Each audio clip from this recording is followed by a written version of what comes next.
We love ourselves a little Johnny on the spot. I like the head turn. It's nice. It's a good look. It's a good look for you, MJ. Yeah.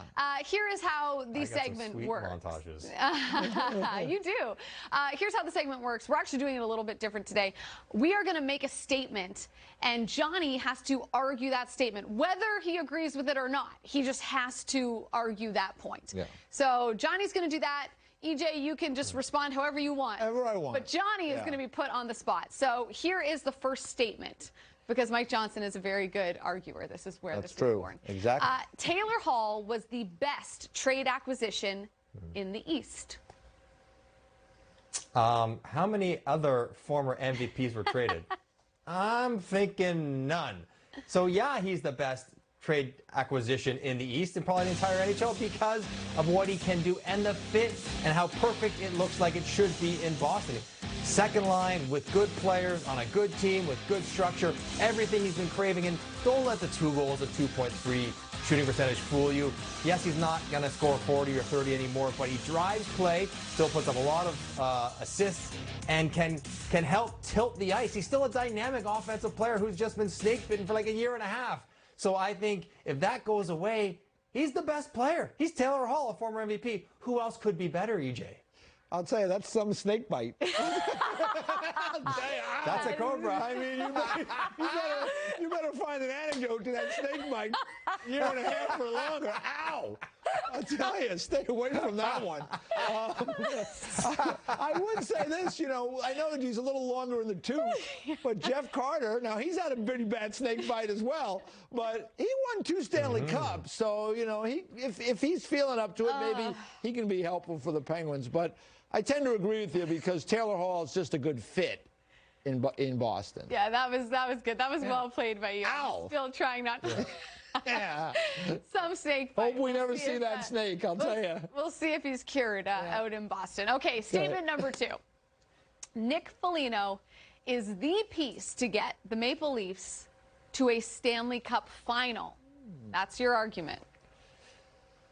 What the Leafs have been lacking in years past has been in those big moments, in those Game 7, someone to step up and be accountable and be excellent and have a moment and not be scared of it, not shy away. That's Nick Foligno. That's him in his entire career. That's his dad when his dad played for the Leafs in his career. It's a family legacy, Foligno's and the Leafs. They needed a little more defensive responsibility in the wings. Check. They need a guy who can take faceoffs and play on the 3rd line. Check. Maybe slide up and play the top 2 lines. He can do that as well. He's exactly what they've been missing. The kind of grit and jam to get through those tight games. They're going to be tight games, even though Toronto's an excellent team. At some point in that first round, there's going to be a tight game, and a player like Nick Foligno. That's why they went out and got him here, is exactly the kind of player that will get them through those moments and then let the skilled players do their thing. But in those tight moments, EJ, that's when Foligno's going to shine. Listen, I don't disagree with that. You know, Jackie, we've talked about it. I thought Nick Foligno would be maybe even a better fit for the Islanders because of the way he plays and they play. But I agree with you, Mike, that he will help them in all those big moments. Areas maybe that they've lacked in the past when push comes to shove, so to speak. And we saw it against Nick Foligno and the Columbus Blue Jackets last year in the playoffs.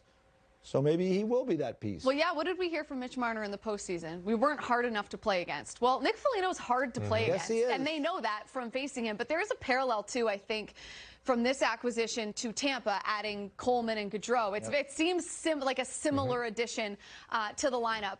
I would say I think Foligno is the piece to help the team win their first playoff round in forever, what feels like forever. Yeah. But to get to the final, I mean, it's a you might long have to stretch. get through Tampa. Like so if they could have acquired Vasilevsky. Now that would have been the acquisition to get him to the final, but apparently he wasn't available. Yes, exactly. No. All right, next statement. The Panthers' trades at the deadline will win them the Central Division. Johnny, make the case. They're only 2 points back. They're right there. And when the schedule's this compressed, anything can happen. So you think about Montour on defense. You have Duclair coming back healthy. You got Nikita Gusev. Don't sleep on Gusev. And playoff Sam, Yosemite Sam, is going to get it done up front. They've added a whole bunch of new bodies. And I think that because Tampa and Carolina are going to be so focused on each other, and every team that plays Tampa and Carolina be so focused on these two great teams that Florida can just kind of slide under the radar and make it happen. They got two goalies playing well that can handle the workload down the stretch, and they play Tampa tough. So it's not like they're going to get run over by Tampa or Carolina. They play those top teams tough. So I think these additions and the home stretch, they'll be able to get it done. All right, the old anything can happen defense. Well, it's close. Anything can happen.